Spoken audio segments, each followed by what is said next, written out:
Hello everyone, অনেক দিন পর একটু মানে সময় পেলাম ঈদের দিন ঘুরতে বার হওয়া। সেটা বসিরহাট ঘোষবাড়ি যাবো বলে ভেবে রেখেছি। গাড়িতে তেলটা ভরে নিলাম, ফুল ট্যাঙ্ক করে নিলাম। তো এবার আমরা রওনা হচ্ছি, মোটামুটি ঘন্টা আড়াই লাগবে, মেবি ঘন্টা আড়াই।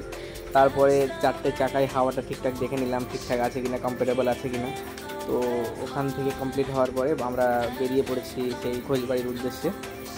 তো সবাই বেশ মস্তিতে আছি যে ঘুরবো, অনেক দিন পরে একটু সময় পেলাম। অবভিয়াসলি সময় তো ঠিকঠাক পাই না, তো পেয়েছি আজকে। আমরা এখন মোটামুটি ঢুকে গেছি প্রায় ঘোষবাড়ির মুখে। তো চলছে এই মতনভাবেই সবাই একসাথে। ফিলিংসটা সেই অসাম ফিলিংস, এরকম অবশ্য বছরে এক দুবার করে আমরা পাই। তো এবার আমরা আলটিমেট ঢুকে গেছি পুরো ঘোষবাড়ির ভিতরে, আন্ডারগ্রাউন্ডে ঢুকে গেছি। তো এবার দেখা যাক। এবার না, আমি কি বলবো, সারাদিন ধরে জার্নি করে ক্লান্তি অবস্থায় গাড়ি থেকে নেমে পড়লাম। মানে ড্রাইভিং তো অনেক কষ্টের ব্যাপার আমাদের কাছে, বছরে একদিন দুদিন করে যাই এত দূর। তো এই হচ্ছে আমাদের সেই ঘোষবাড়ির পুরো গ্রাউন্ডটা ঘুরিয়ে দেখাচ্ছি। অবশ্য একটা প্রবলেম হয়ে গেছে, সেটা হচ্ছে আমি তো ভুলে গেছিলাম ক্যাশ নিয়ে আসতে। তো এখানে এটিএমও রয়েছে দেখলাম, তো এটিএম মেশিনে দেখছি প্রচণ্ড ভিড়, আর সেখানে তুললাম না, চলে আসলাম। নাগরদোলা ঘুরছে, ভয় লাগে, নাগরদোলা উঠতে পারলাম না। তো জার্নি করার পরে, অবশ্য জার্নি কিছুই না, কিন্তু ড্রাইভিং করেছি তো একটু কষ্ট মনে হচ্ছে, তো যার জন্য আমি জলটা একটু মুখে দিয়ে ফ্রেশ হয়ে নিলাম।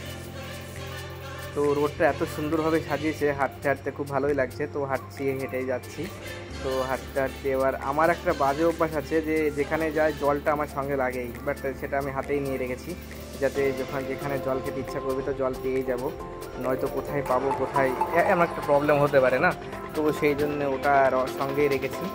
তো দেখছো তো জায়গাটা কেমন, কত সুন্দর, বসিরহাট এরিয়ার মধ্যে সবথেকে আমার তো খুবই ভালো লেগেছে। জানি না আপনাদের কেমন লাগবে, হয়তো লাগতেও পারে। তো দেখুন, আপনারাও আসবেন এখানে। আমাদের এখান থেকে তো 2.5 ঘন্টা লেগেছে। তো এবার আমাদের সব কিছু আলটিমেট ঠিক হওয়ার পরে আমরা বেরোনোর উদ্দেশ্যে বেরোচ্ছি। তো কতটা টাইম বাজে সেটা আমি দেখে নিলাম, যে তখন বাজে কটা, 11:30 বেজে গেছে রাত্রে। তো ওখান থেকে আমি আবার তো কিছু টাকা দরকার, ক্যাশ, কী করবো, আবার সেই এটিএমে গেছি।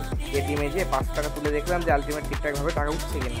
নয়তো প্রবলেম হয় না, এটিএমে টাকা তুলতে গেলে টাকা ভেঙে যায়, ব্যাক আসে না, এরকম প্রবলেম হয়।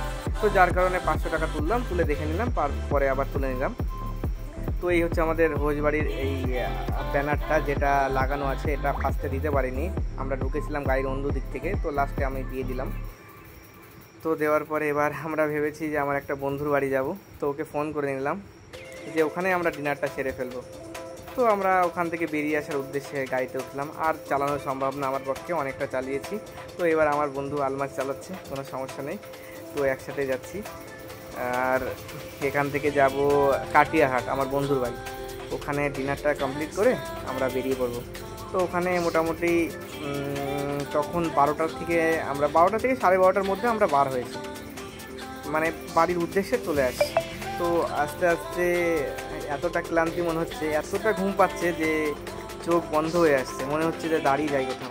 তো কী করবো, দাঁড়াতেই হলো একটা চায়ের দোকানে, দাঁড়িয়ে কিছু খেয়ে নিলাম।